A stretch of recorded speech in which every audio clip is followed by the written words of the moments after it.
북한이 31일 오전 우주 발사체라고 주장하는 장거리 로켓인 찰리마 1호 발사에 실패했습니다. 우주 궤도로 나가야 할 위성 발사체에 문제가 생기자 북한은 이례적으로 사고가 발생해 서해에 추락했다며 실패를 인정했습니다. 북한이 신형 추진체에 새로 개발한 위성의 탑재를 마쳤다고 주장했던 시점은 지난 17일인데요. 그리고 8일 뒤 누리호의 성공적 발사 소식이 전 세계에 타전됐습니다.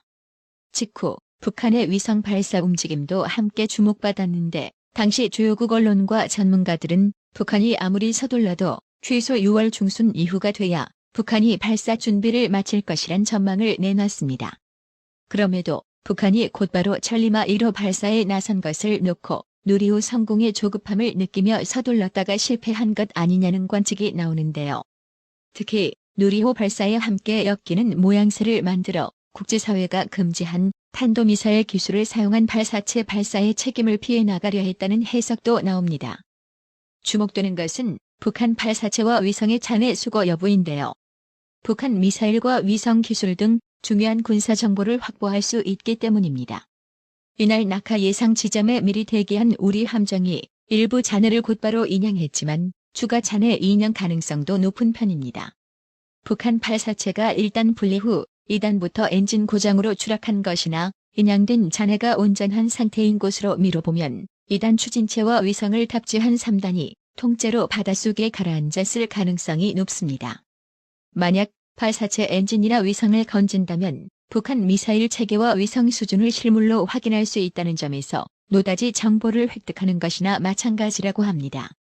북괴의 개수작이 지속되는 가운데 올해 국군의 이날을 기념해 군 당국이 10년 만에 서울 숭례문에서 광화문까지 대규모 시가 행진을 한다고 합니다. 1일 국방부에 따르면 군은 건군 75주년 및 한미동맹 70주년을 맞아 오는 9월 26일 오전 서울공항에서 제75주년 국군의 이날 기념 행사를 개최합니다. 국군의 이날은 우리 군의 위용과 전투력을 국내외에 과시하고 장병들의 사기를 높이기 위해 1956년 제정한 법정 기념일로 매년 10월 1일인데요. 군은 올해 추석 연휴 9월 28일에서 10월 1일을 고려해 행사를 앞당겨 실시하기로 했습니다. 이번엔 북괴만큼이나 징글맞은 노조 소식인데요. 경찰이 포스코 하청 노동자들의 고공 농성장을 진압하는 과정에서 곤봉, 즉 경찰봉으로 농성자의 머리를 내려쳐 유혈 사태가 벌어졌다고 좌파 성향의 언론 매체가 보도했는데요. 경찰은 여러 차례 경찰봉을 내리쳤고 농성자는 정수리가 찢어져 병원으로 이송됐다고 합니다. 그렇다면 이금속 노조 노동자는 왜 경찰 곤봉에 맞았을까요? 이건 직접 화면을 보시면 이해가 됩니다. 적어도 언론사라면 한쪽으로만 치우치지 말고 제발 공정한 척이라도 좀 하길 바랍니다. 이번 금속 노조 고공시위 진압 과정을 보면서 앞으로 공권력 사용이 더욱 엄해야겠다는 생각이 드는 건 비단 나라의 TV만의 생각일까요? 심지어 이금속 노조 간부는 손에 위험한 정글도를 들고 고공농성한 것으로 알려졌는데요. 경찰은 지난 29일 밤부터 도로를 막고 막루를 설치해 불법 집회를 벌인 혐의로 금속노련 간부들을 체포하고 정글도와 석유통, 수막대기 등을 압수했다고 합니다. 야권에서는 전날 경찰이 한국노총의 전남 광양제철소 고공농성을 진압하는 과정에서 플라스틱 곤봉을 사용한 것을 두고 과잉 진압이라며 정부를 압박했는데요. 이에 국민의힘 권성동 전 원내대표가 쇠파이프와 정글도를 무엇으로 진압해야 하느냐며 경찰의 과잉 진압이라는 주장을 일축했습니다. 권성동 전 원내대표는 1일 페이스북을 통해 노조 간부는 진압 과정에서 쇠파이프를 휘두르는 등 폭력을 자행했고 경찰의 진압 과정에서 노조 간부와 경찰관 3명이 부상을 입었다며 이같이 말했습니다. 권성동 전 원내대표는 당시 노조 간부는 정글도까지 휴대하고 있었다.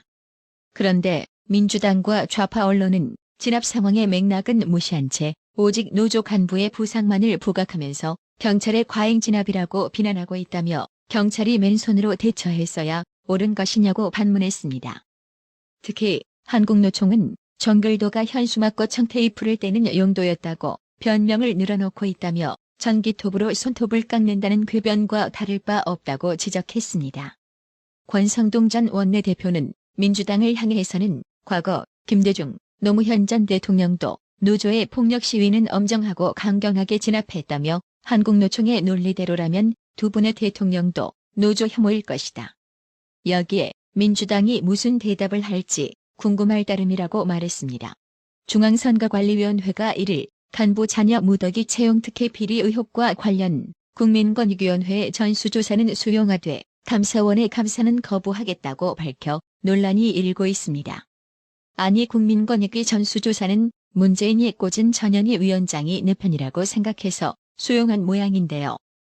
세상이 그렇게 만만한 게 아니죠.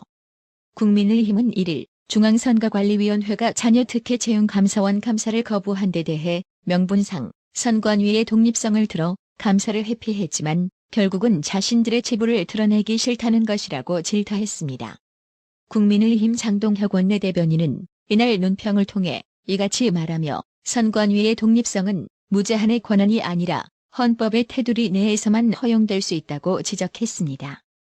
그러면서 이미 선관위는 2019년 정기감사 때에도 경력 채용 과정 등 인사행정에 대해 감사를 받은 적이 있다며 당시에도 채용 공정성의 지적을 받았지만 문제를 고치지 못해 이번 특혜 채용까지 벌어진 것이라고 hir난했습니다.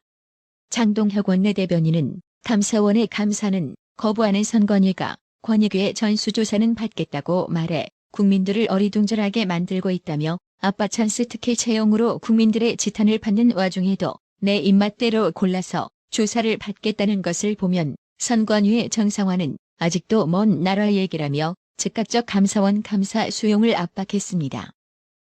김계현 국민의힘 대표는 1일 미국산 쇠고기 먹으면 뇌 숭숭 구멍타기라는 쇠고기 괴담을 조장했던 세력이 다시 바로 하고 있다며 더불어민주당을 직격했습니다.